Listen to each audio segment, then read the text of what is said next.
bienaventurados de aquí en adelante los muertos que mueren en el Señor. Sí, dice el Espíritu, descansarán de sus trabajos, porque sus obras con ellos siguen. En nuestro texto de hoy hay dos elementos que resaltan su importancia. En primer lugar, he aquí, hermanos, una verdad divina que procede directamente del cielo y que es confirmada de inmediato por el Espíritu de Dios. Dice en el versículo 13, oí una voz que desde el cielo me decía, escribe. Y luego dice el Espíritu, sí, esto es verdad.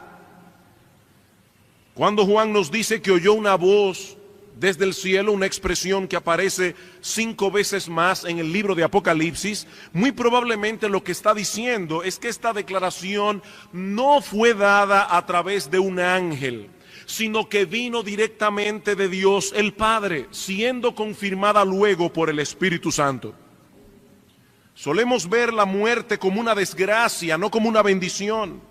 Pero Dios nos dice aquí, y el Espíritu Santo lo confirma, que algunas personas son bienaventuradas al morir.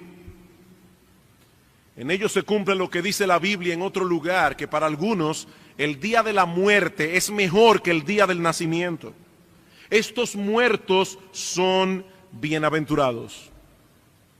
Por otra parte, es interesante notar que esa voz divina que Juan oyó del cielo le ordenó escribir estas palabras. Dice el versículo 13, y oí una voz que desde el cielo me decía, escribe, escribe. Dios quería que esta declaración quedara registrada para la posteridad, para consuelo y fortaleza del pueblo de Dios a través de las edades. Esta enseñanza sobre la muerte quedó grabada con letras indelebles en las Sagradas Escrituras para que tú y yo podamos beneficiarnos de ellas casi 2000 años después de que Juan las registrara en el libro de Apocalipsis.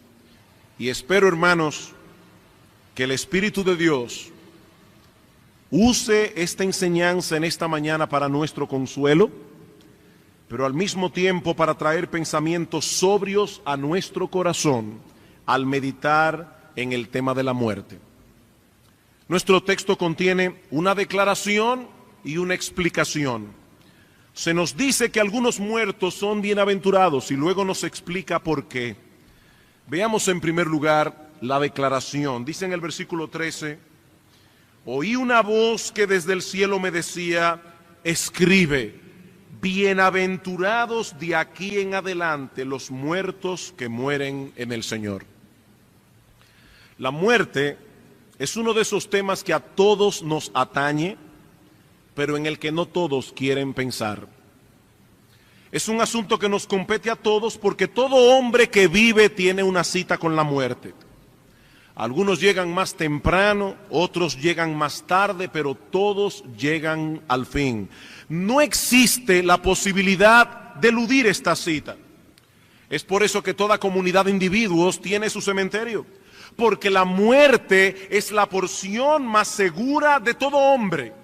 Nada hay más cierto respecto a la vida que el hecho de la muerte. Puede que tarde, pero tenemos la seguridad de que vendrá. Toda la historia y experiencia de la humanidad nos lo aseguran. Lo mismo puede venir a un joven que a un viejo, a un rico que a un pobre, a un santo o a un pecador, a cualquier hora o en cualquier lugar. Cuando Dios llama, nadie puede escapar, nadie puede excusarse, nadie puede evitar la cita. Nadie. Y cuando llega la muerte, cuán dolorosa y desgarradora es. Tanto, hermanos, que nunca nos acostumbramos a ella. Nunca. La muerte no es un tema para tratar con ligereza. No. Esto es algo que nos afecta profundamente. Pero precisamente por esto es necesario que nos detengamos a pensar en la muerte.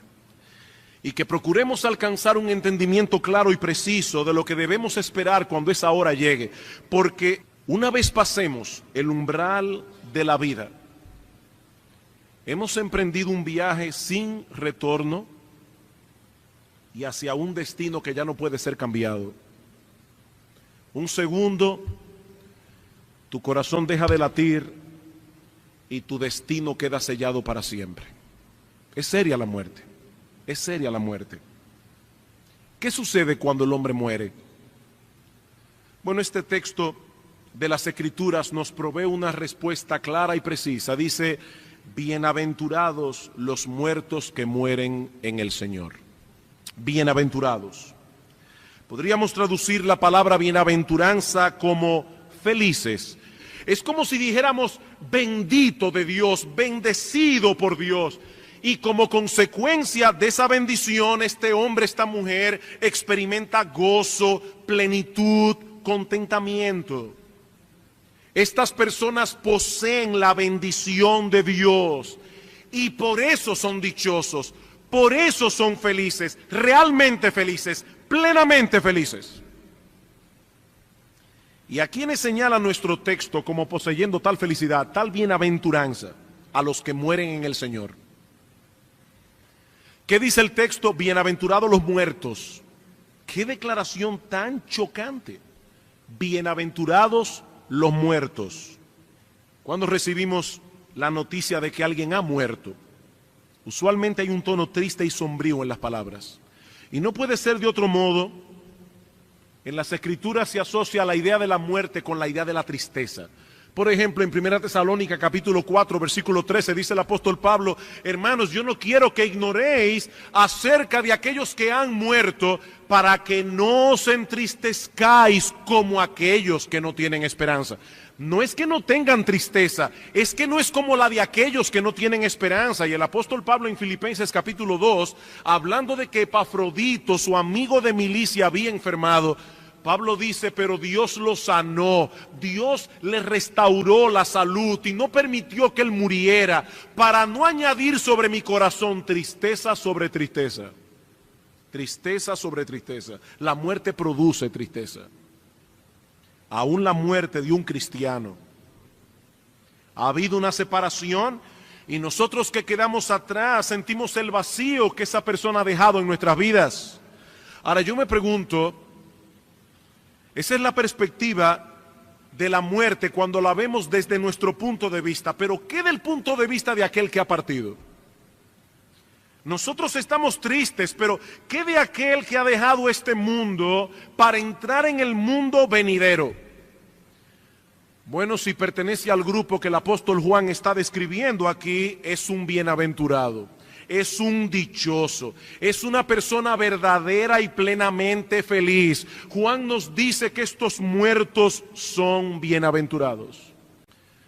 El poeta Rubén Darío escribió en uno de sus poemas acerca del espanto seguro de estar mañana muerto. Evidentemente esa no era la perspectiva que Pablo tenía de la muerte. Para él no era un espanto morir. Para él era muchísimo mejor partir y estar con Cristo. Ahora, mi amigo, esa bienaventuranza del texto no es para todo el mundo. Nuestro texto no dice simplemente que los muertos son bienaventurados, no. Allí dice que son bienaventurados los muertos que mueren en el Señor. Los que mueren en el Señor.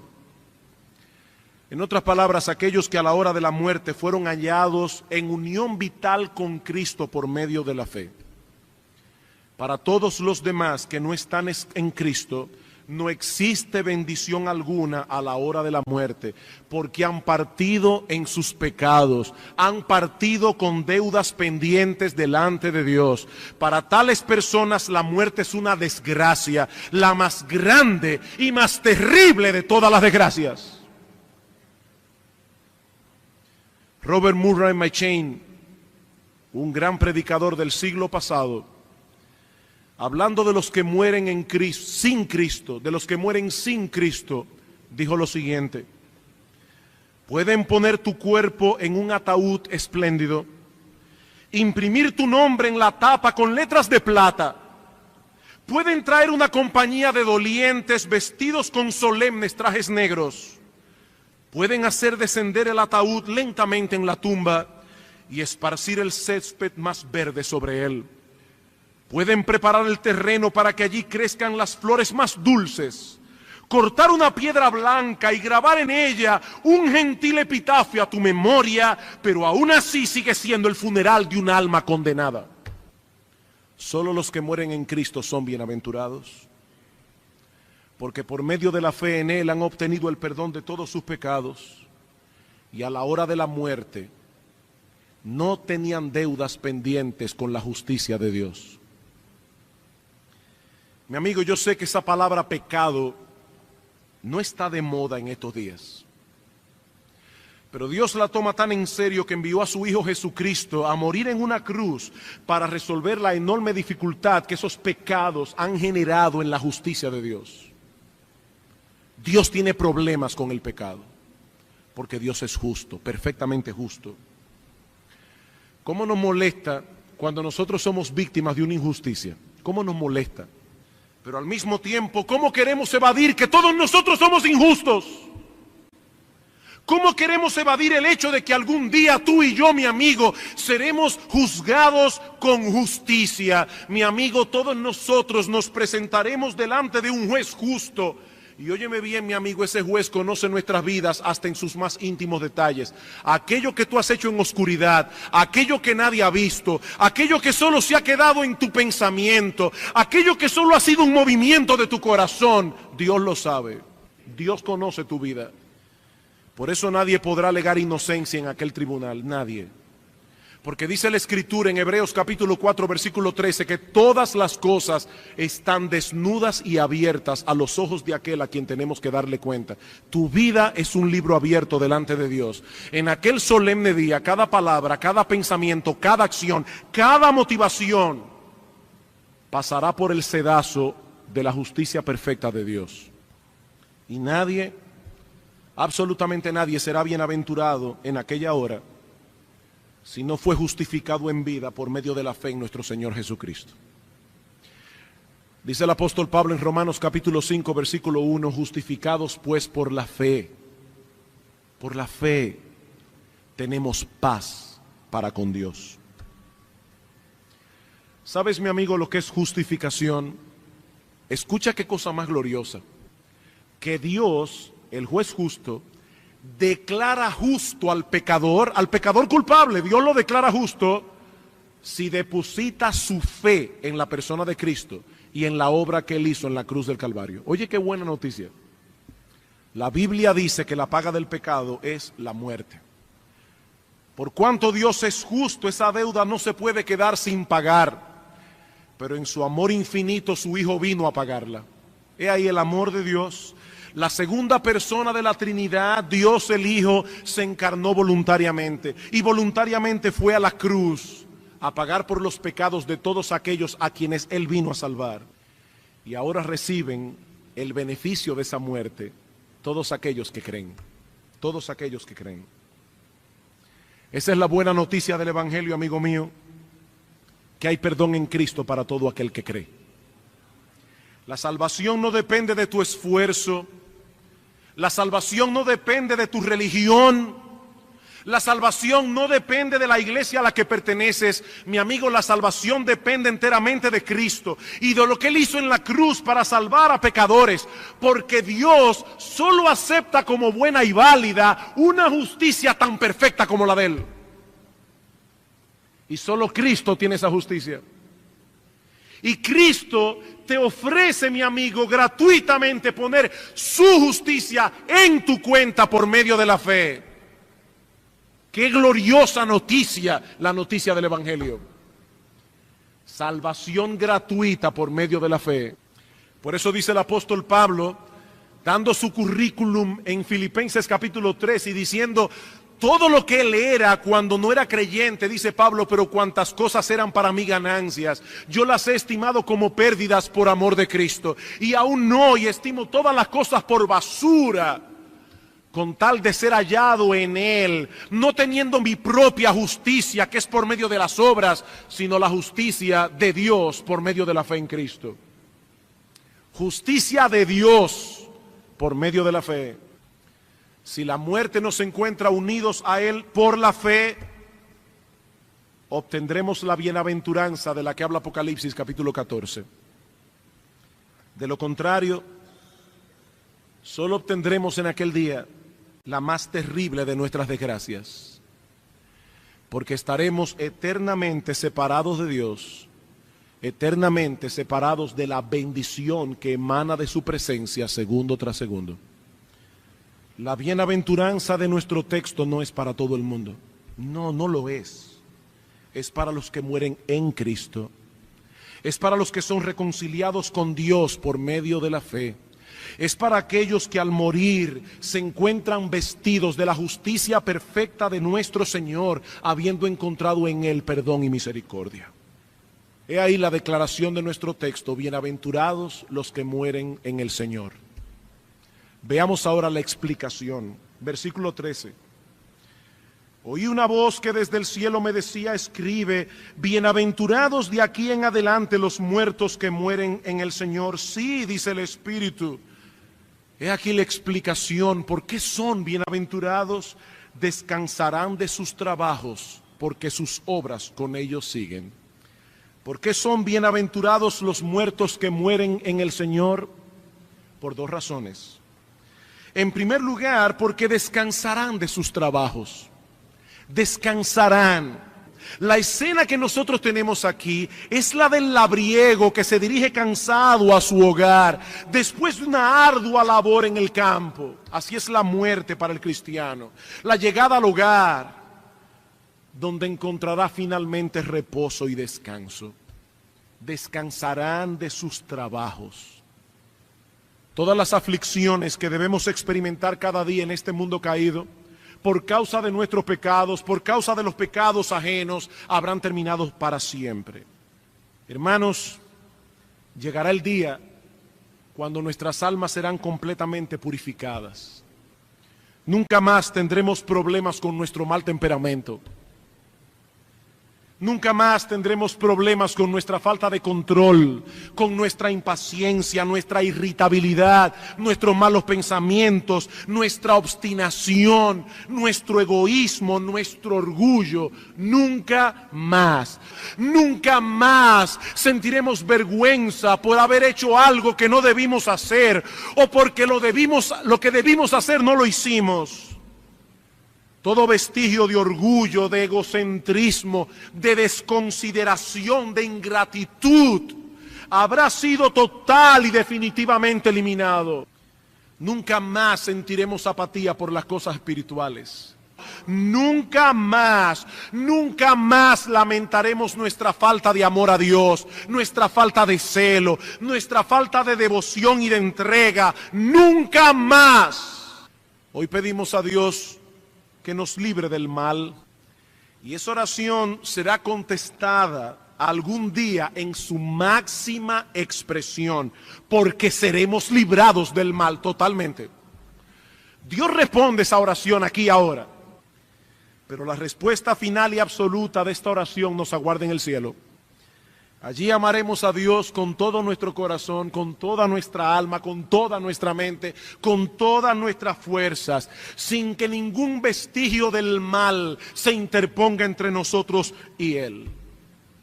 Mi hermano querido, aliéntate con esta promesa. Pero no solamente seremos librados de nuestros pecados, sino también de las consecuencias que producen en nosotros los pecados de otros. Nadie murmurará contra nosotros. Nadie nos quitará lo que es nuestro. Nadie nos estorbará en ningún sentido. Nunca más. Descansarán de sus trabajos. El Señor dijo a sus discípulos: en el mundo tendréis aflicción. En el mundo tendréis aflicción. Vivimos en un mundo que no ama a Dios. Vivimos en un mundo que no ama los caminos de Dios, donde muchas veces los malos parecen triunfar. Hermanos, este es un mundo bizarro. Aquí se alaba al malo. En este mundo se exalta al perverso. Las prostitutas de Hollywood son famosas en este mundo, no las mujeres piadosas. Este es un mundo bizarro, hermanos. En el cielo el mundo es al derecho. Allí se exaltará al que debe ser exaltado. No al rico y al famoso, al piadoso y al santo. Aquí se les rinde pleitesía al hombre que tiene una cuenta de bancos abultada. Eso es basura delante de Dios. Ese no es el parámetro por el que Dios mide a un hombre. El parámetro por el que Dios mide a un hombre es su fidelidad, es su devoción, es su entrega a Dios. Cuando estemos en la presencia de Dios, los parámetros serán correctos. Qué descanso, ¿eh? Qué descanso vivir en un mundo que funciona al derecho. El libro de Apocalipsis recalca esto una y otra vez. Vayan por un momento a Apocalipsis capítulo 7. Hermanos, ¿qué nos espera del otro lado de la muerte? Hablando de estos que han salido de la tribulación, dice en el versículo 15 del capítulo 7, por esto están delante del trono de Dios y le sirven día y noche en su templo, y el que está sentado sobre el trono extenderá su tabernáculo sobre ellos. Ya no tendrán hambre ni sed, y el sol no caerá más sobre ellos, ni calor alguno, porque el Cordero que está en medio del trono los pastoreará y los guiará a fuente de aguas de vida, y Dios enjugará toda lágrima de los ojos de ellos. Apocalipsis capítulo 21, versículo 3, y oí una gran voz del cielo que decía, he aquí el tabernáculo de Dios con los hombres, y Él morará con ellos, y ellos serán su pueblo, y Dios mismo estará con ellos como su Dios. Enjugará Dios toda lágrima de los ojos de ellos, y ya no habrá muerte, ni habrá más llanto, ni clamor, ni dolor, porque las primeras cosas pasaron. Ahora, hermanos, noten cuál es la porción nuestra en esta vida. Cuando Juan dice, ya no habrá llanto, ya no habrá lágrimas, ya no habrá dolor, es que aquí sí lo hay. Aquí sí lo hay. Aquí sí hay motivos para llorar. No en el cielo. ¿Por qué son bienaventurados los muertos que mueren en el Señor? Bueno, en primer lugar, porque descansarán de sus trabajos. Descansarán de sus trabajos, pero el texto nos da una segunda razón. Apocalipsis 14:13 dice, bienaventurados de aquí en adelante los muertos que mueren en el Señor. Sí, dice el Espíritu, descansarán de sus trabajos, porque sus obras con ellos siguen. Noten que allí no dice que esas obras llegan primero. Allí no dice que es en base a esas obras que los creyentes son aceptados. Allí dice que ellos llegan primero y las obras llegan después. Porque la base sobre la cual estas personas son aceptadas delante de Dios es la justicia perfecta de Cristo nuestro Salvador. La justicia perfecta de Cristo. Y las obras siguen después. Pero, aunque nosotros no seremos aceptados delante de Dios por nuestras obras, sino por la obra de Cristo, la Biblia también nos enseña que todo lo que hagamos por Cristo, aun a pesar de que es Dios quien nos da la fuerza, la capacidad, los dones, la motivación, aún así, mi amado hermano, todo lo que hagamos por Cristo recibirá recompensa. Pablo dice en 2 Corintios capítulo 5 versículo 10 que cada uno recibirá según lo que haya hecho mientras estaba en el cuerpo. Cada cosa que haya sido hecha por amor a Él o por causa de Él será recompensada, por más pequeña que haya sido, por más pequeña. El Señor dice en Mateo capítulo 10, versículo 41, el que recibe a un profeta por cuanto es profeta, recompensa de profeta recibirá. Y el que recibe a un justo por cuanto es justo, recompensa de justo recibirá. Sí, nosotros somos débiles, imperfectos. Seguramente todos nosotros quisiéramos hacer mucho más por Cristo, seguramente. Pero, amado hermano, regocíjate en esta promesa.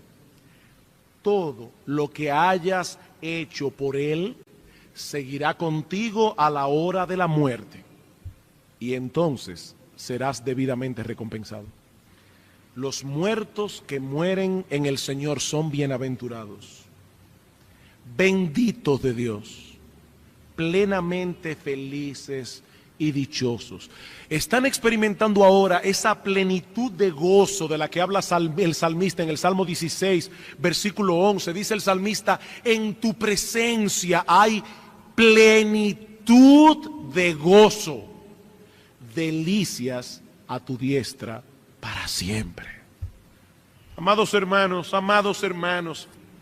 Dios nos ha revelado estas cosas para consolarnos en medio del dolor y la aflicción que causa la partida de un ser querido. Pero también, amados hermanos, Dios nos ha dejado esto en su palabra para consolarnos en medio de cualquier tribulación, porque lo que nos espera al final del camino es sencillamente indescriptible. Dice el apóstol Pablo en Romanos capítulo 8, versículo 18, que las aflicciones del tiempo presente no son comparables con la gloria que en nosotros será revelada. Los muertos que mueren en el Señor son bienaventurados. Podemos enfrentar con confianza la vida y la muerte. Podemos encarar con esperanza la partida de un ser amado que ha partido. Se ha partido en Cristo. No solo porque sabemos que esa persona está experimentando el deleite pleno de estar con su Señor, sino porque sabemos que algún día nos volveremos a ver. Y en cuanto a ti, amigo mío, ¿qué será de ti cuando tengas que enfrentar el trance seguro de la muerte? ¿Qué será de ti?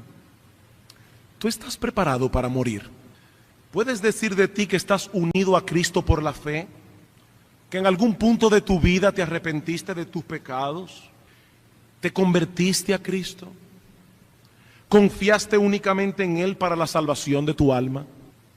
¿Es Cristo hoy tu Rey y tu Señor, porque le has entregado a Él tu vida para hacer su voluntad, no la tuya? Porque si no es así, mi amigo, tú no estás preparado para morir. No estás preparado para ese segundo en que el alma deja de latir y tu destino queda sellado para siempre. Tú no estás preparado. Partirás con tus pecados. Partirás con deudas pendientes delante de Dios y tendrás que pagar por ellas por los siglos de los siglos. Tienes una cita a la que tendrás que acudir, tal vez es dentro de 10 años, dentro de 20 años, dentro de 30 o 40 años, pero tal vez es mañana, mi amigo. Tal vez es dentro de una hora. Y yo te pregunto una vez más, ¿tú estás preparado para morir? Si Cristo no es hoy tu Señor, tu pastor, tu Salvador, si no te has convertido a Él, si no te has arrepentido de tus pecados, si no le has entregado a Él tu vida entera, tú no estás preparado para morir. Esta bienaventuranza no es para ti. Ven a Cristo, amigo mío. No demores un segundo más, porque la vida es corta e incierta, la muerte es segura y la eternidad es inmensa. Pablo nos dice que la muerte es la paga del pecado. Eso es lo que tú y yo merecimos. Pero la vida eterna no es meritoria. La vida eterna es una dádiva de Dios, dice Pablo, un regalo que Él nos otorga de pura gracia, gratuitamente, en Cristo.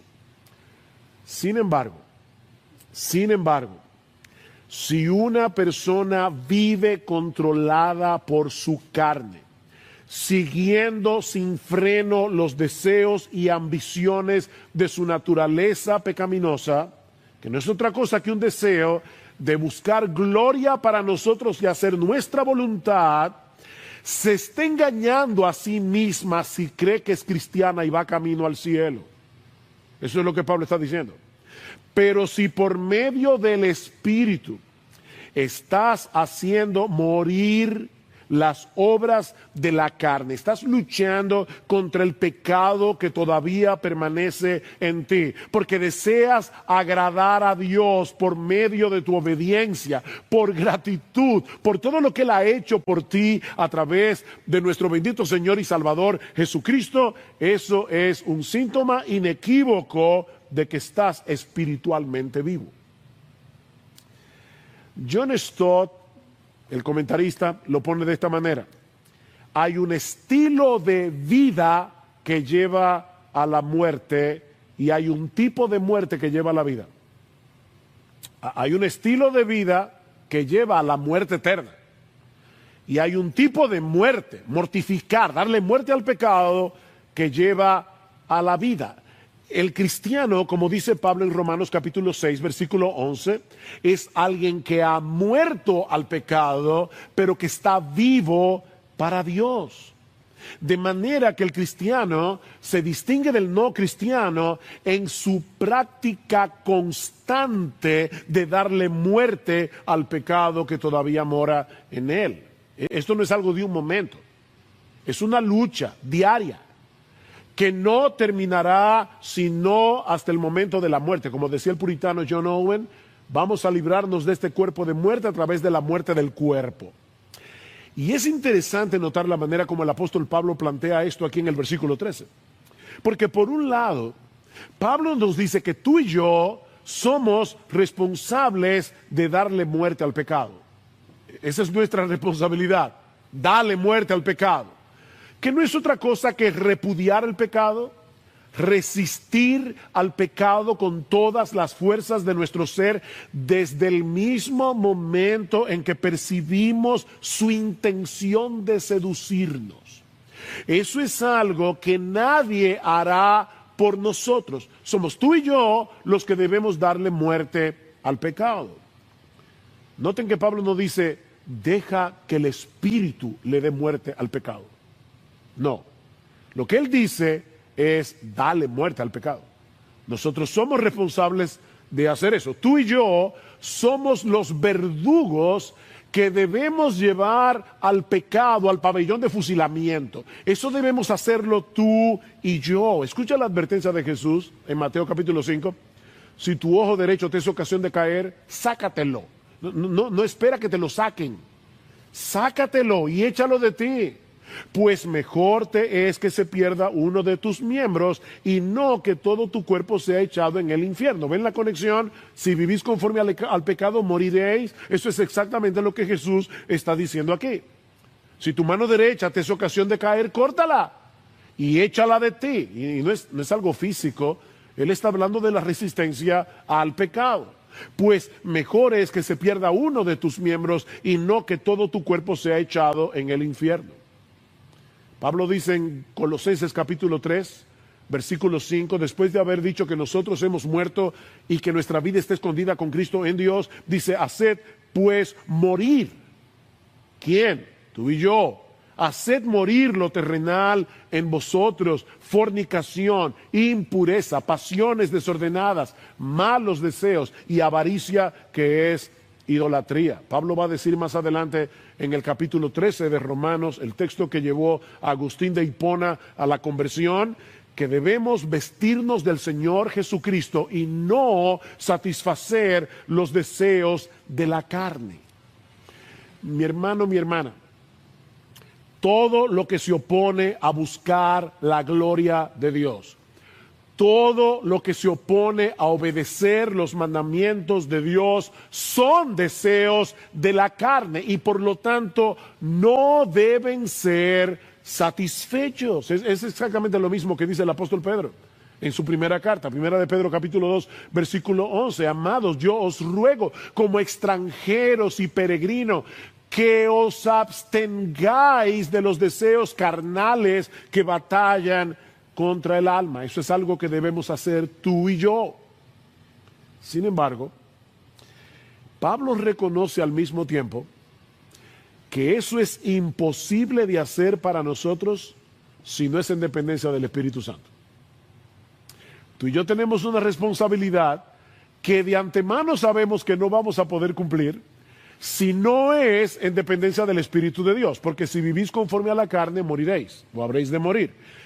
Pero si por el Espíritu hacéis morir las obras de la carne, viviréis. Es por la obra regeneradora y santificadora del Espíritu que fuimos libertados del poder del pecado. Y es por la obra del Espíritu en nosotros que podemos darle muerte. Otra vez cito aquí John Stott. Solo el Espíritu Santo puede proporcionar el deseo, la determinación y la disciplina necesaria para rechazar el pecado. Solo el Espíritu Santo puede darnos el deseo, la determinación y la disciplina para rechazar el pecado. Ahora bien, ¿cómo funciona esto en la práctica? En otras palabras, ¿cómo puede el creyente ser responsable en darle muerte al pecado, pero en el poder del Espíritu Santo? ¿Cómo funciona eso?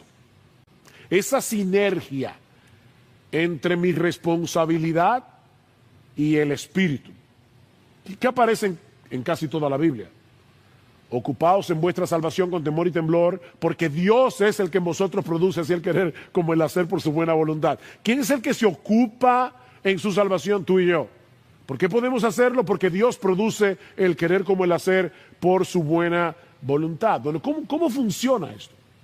Bueno, en primer lugar, reconociendo ambas realidades en nuestras vidas si somos cristianos, la presencia del pecado y la presencia del Espíritu. Reconoce eso, ambas realidades.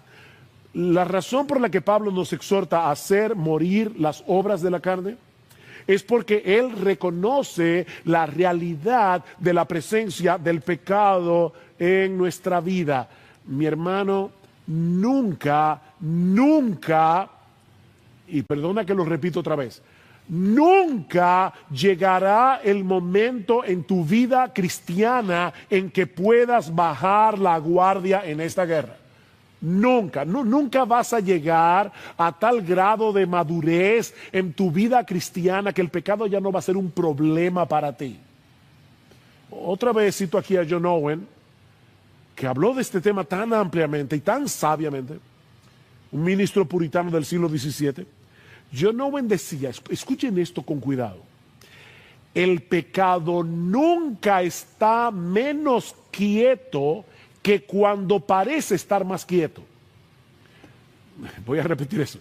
El pecado nunca está menos quieto que cuando parece estar más quieto. Y sus aguas son más profundas cuando parecen más mansas. Lo que él está tratando de advertir es que el creyente que se siente satisfecho con su vida espiritual, que no está percibiendo la guerra del pecado contra él, está en peligro. Está en peligro. No está consciente de la maldad que hay en su propio corazón. Y va a terminar bajando la guardia tarde o temprano en su lucha contra el pecado. Así que, mi hermano, nunca olvides que el pecado continúa residiendo en ti. Pero tampoco olvides que el Espíritu Santo ha venido a ser morada en ti si eres cristiano. En el versículo 9 que estudiamos la semana pasada, Pablo dice claramente, si alguno no tiene el Espíritu de Cristo, el tal no es de él. Y en ese sentido estaba pensando que nosotros debemos darle gracias al Señor.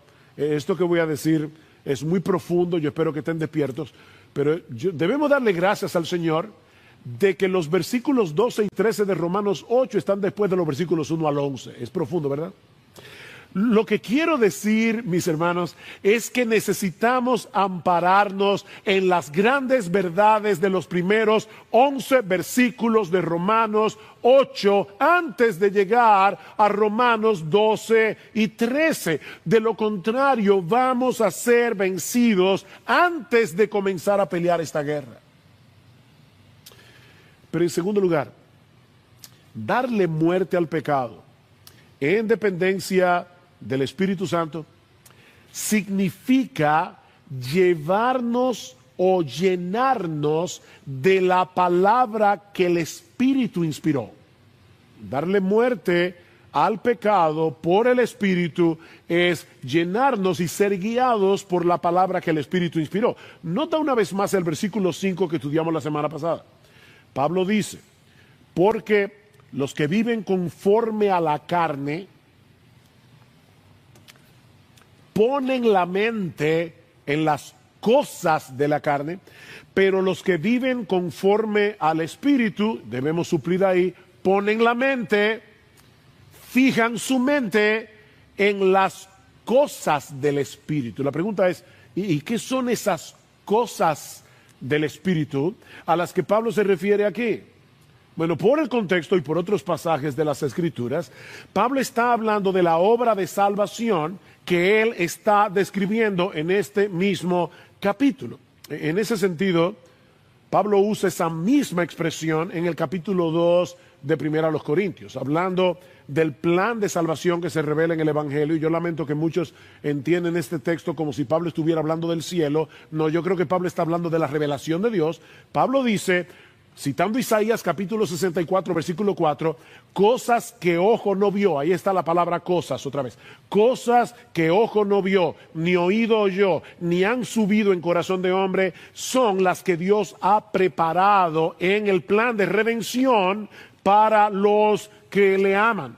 Pero Dios nos las reveló a nosotros por su Espíritu. Aquí está la revelación. Porque el Espíritu todo lo escudriña aún lo profundo de Dios. Y más adelante, en el versículo 14, y aquí sí claramente hablando de la revelación de Dios, Pablo dice que el hombre natural, escuchen esta frase, no percibe las cosas que son del Espíritu. ¿Ven ahí la frase?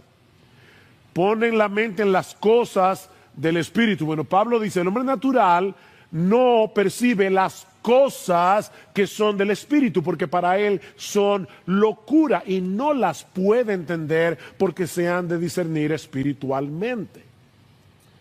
Bueno, cuando Pablo dice, pon tu mente en las cosas del Espíritu, lo que Pablo nos está diciendo es, recuerda constantemente lo que Dios te ha revelado en su palabra acerca de la salvación en Cristo. Recuerda constantemente las bendiciones que Él te ha dado de pura gracia para que puedas matar ese pecado que procura impedirte disfrutar de esas bendiciones. ¿Ves el punto? Perdón. ¿Tú recuerdas la armadura del creyente que Pablo describe en Efesios capítulo 6? Hay una sola pieza en toda esa armadura que es ofensiva. ¿Cuál es? La espada. Dice Pablo, sobre todas las cosas tomad el yelmo de la salvación, protégete la cabeza con el yelmo de la salvación y toma la espada del Espíritu que es la palabra de Dios. Esa es la única parte ofensiva de la armadura que precisamente se usa para matar. ¿Para matar el qué? Tu pecado, para matar tu pecado. De manera que si tú quieres matar el pecado que mora en ti en dependencia del Espíritu Santo, debes usar la espada del Espíritu que es la palabra de Dios. ¿Sabes por qué? Porque solo la palabra puede penetrar en los rincones más oscuros de nuestras almas para desenmascarar el pecado que se esconde detrás de nuestras ambiciones, detrás de nuestros deseos, detrás de nuestras aspiraciones. Sin el espejo de la palabra de Dios, sin la luz de la palabra de Dios, no vas a poder meterte en los escondrijos de tu alma y el pecado seguirá oculto. ¿Cómo vas a poder matar un enemigo que no ves? Dice el autor de la carta a los Hebreos que la palabra de Dios es viva y eficaz. ¿Y qué hace la palabra? Es más cortante que toda espada de dos filos y penetra hasta partir el alma y el espíritu, las coyunturas y los tuétanos. Y ahora escucha esta frase: y discierne los pensamientos y las intenciones del corazón. Nosotros tenemos una terrible tendencia a engañarnos a nosotros mismos, pero la palabra de Dios descubre, pone al descubierto las intenciones del corazón. Solo la Biblia puede hacer eso. Así que debes dejar que esa palabra viva te escudriñe. Debes dejar que esa palabra viva revele tu pecado. Pero al mismo tiempo,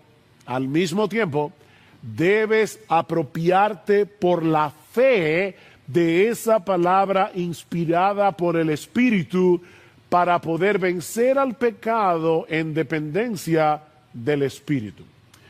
Mira, mi hermano, no trates de matar la carne en la carne.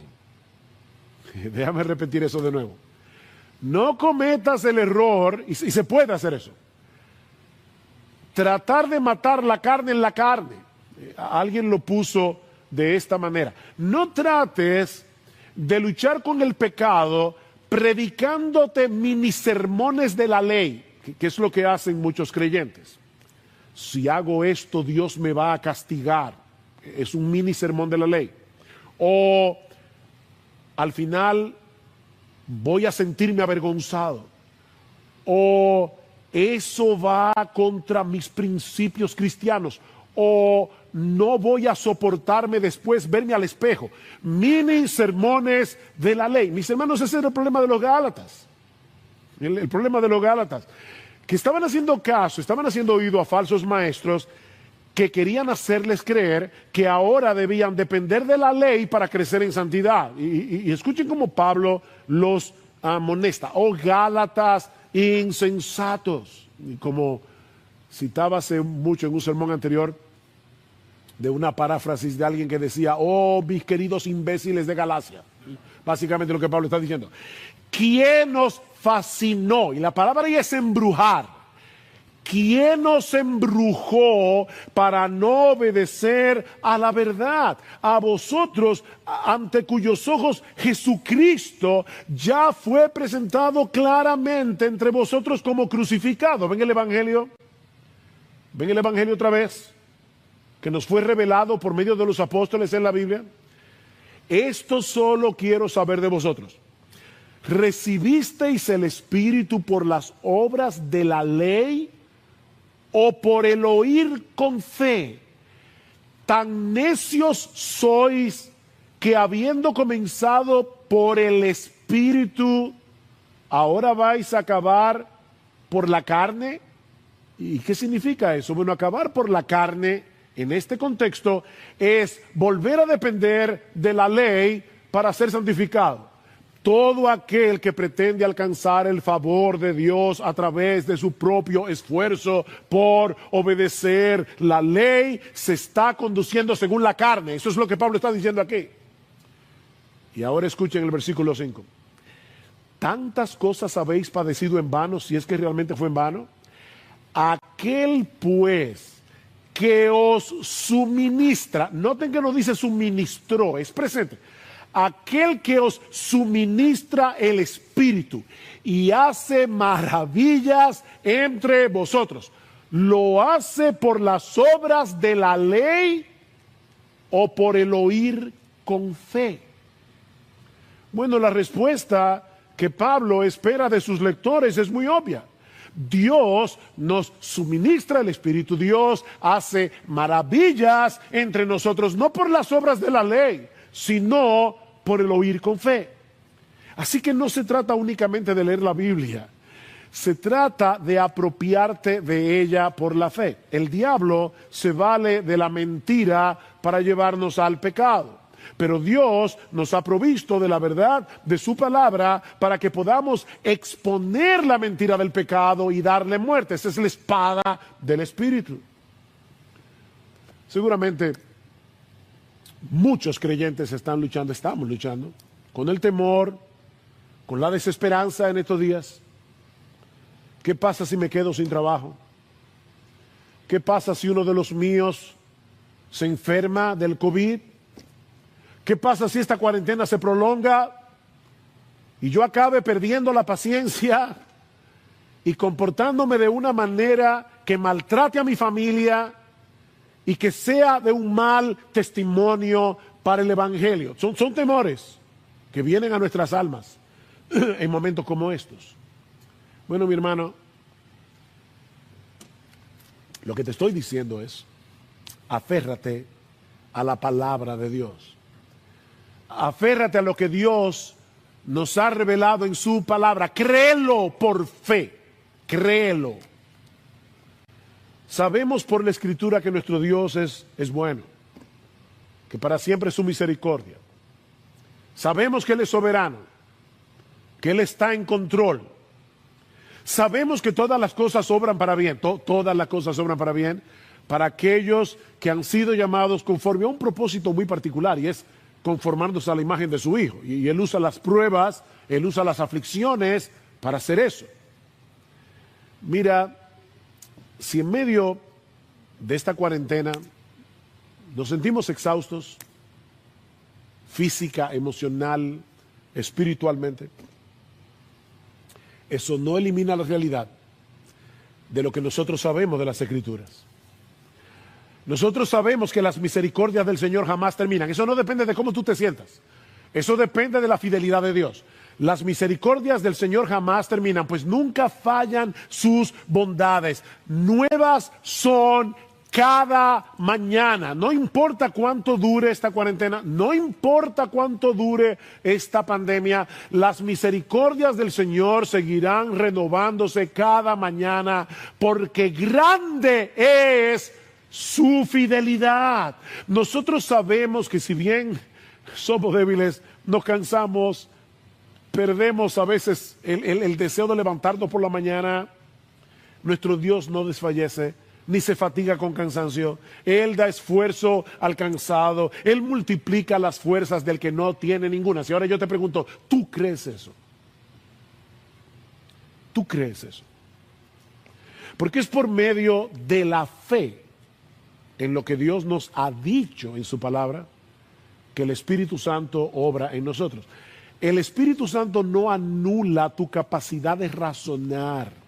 ¿Ves? Él no te santifica sin tomarte a ti en cuenta. Él lo hace a través de ti.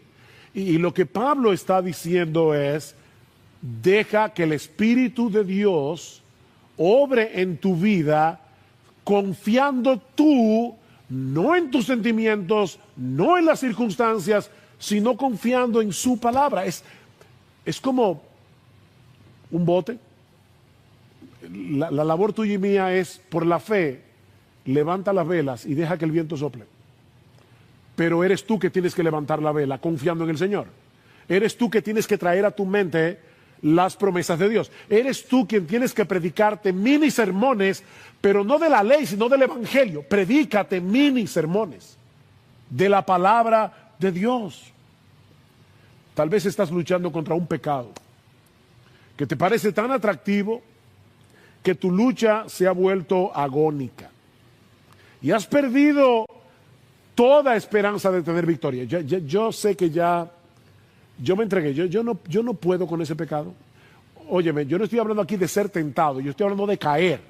Porque tentados vamos a ser hasta que nos muramos. Hay pecados que desaparecen de nuestras vidas en el momento de la conversión. Hay pecados con los que vamos a luchar hasta el día que cerremos nuestros ojos en esta tierra. Bueno, ¿tú has perdido toda esperanza en vencer ese pecado? Bueno, mira una vez más lo que Dios te ha concedido en Cristo.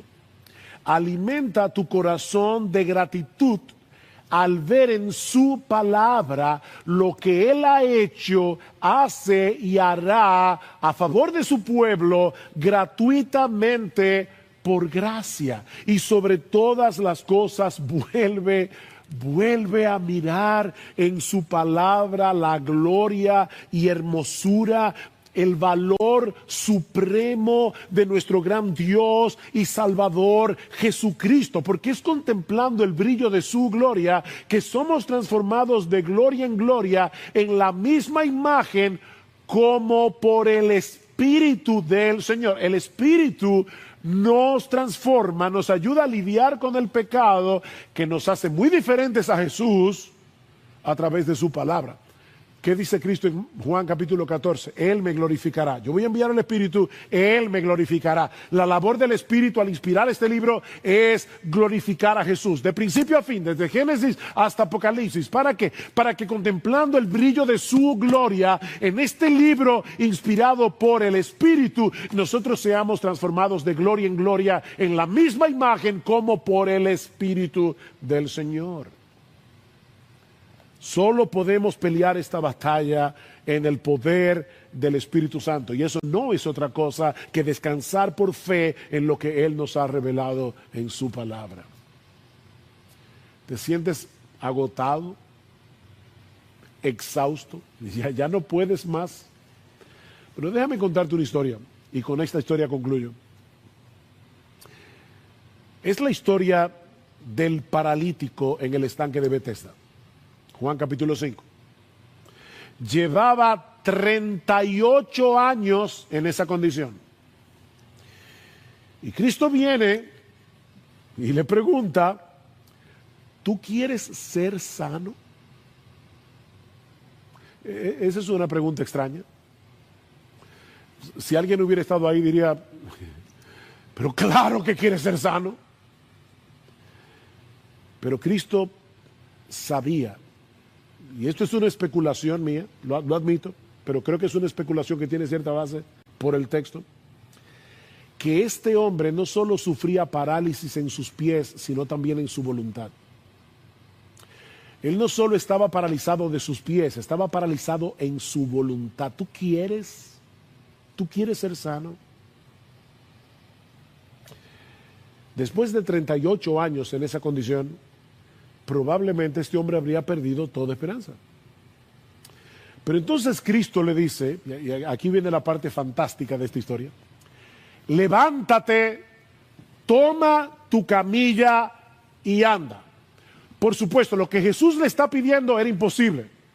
Él no podía hacer eso, él no tenía la capacidad de hacer lo que Jesús le está mandando a hacer, como tú y yo no tenemos capacidad en nuestras propias fuerzas de luchar contra el pecado. Pero aún así, él decidió levantarse confiando en las palabras de Jesús. ¿Y sabes qué pasó? Quedó completamente sano de su parálisis. Mi hermano, ¿tú quieres matar el pecado que mora en ti? ¿Tú quieres matar el pecado? Porque de no ser así, tú no eres cristiano y vas camino al infierno. Eso es lo que Pablo dice aquí.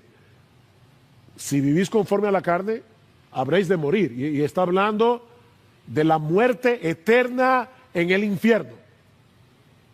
Si tú no quieres matar el pecado, si tú quieres seguir regodeándote en tu pecado, si tú amas tu pecado más de lo que amas a Dios, no te engañes a ti mismo, tú no eres cristiano. Tú no eres cristiano.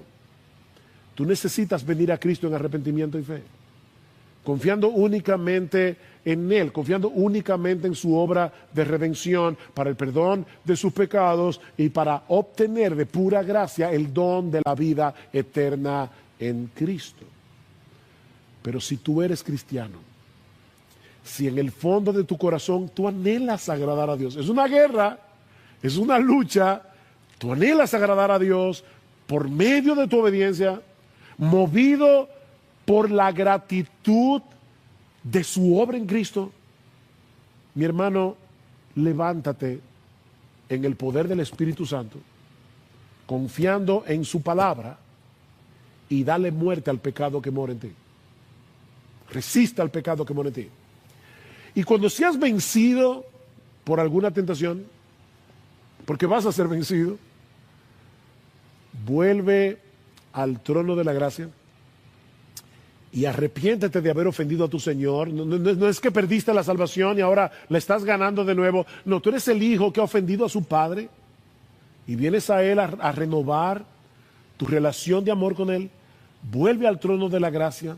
Arrepiéntete de haber ofendido a tu Señor, confiando en que si confesamos nuestros pecados, Él es fiel y justo para perdonar nuestros pecados y limpiarnos de toda maldad. Y vuelve al campo de batalla para seguir peleando, sabiendo que estamos del lado del vencedor y que algún día esta guerra terminará para siempre cuando estemos en la bendita presencia de nuestro Dios, contemplando y deleitándonos en su gloria por los siglos de los siglos. Toma de nuevo la espada del Espíritu, que es la palabra de Dios, vuelve al campo de batalla y sigue peleando. Sigue peleando día tras día. Y ahora concluyo con una de las bendiciones más hermosas, de las doxologías más hermosas que encontramos en la Escritura. Judas capítulo, el único capítulo que tiene los versículos 24 y 25. Y aquel que es poderoso para guardaros sin caída y presentaros sin mancha delante de su gloria con gran alegría. Al único y sabio Dios, nuestro Salvador,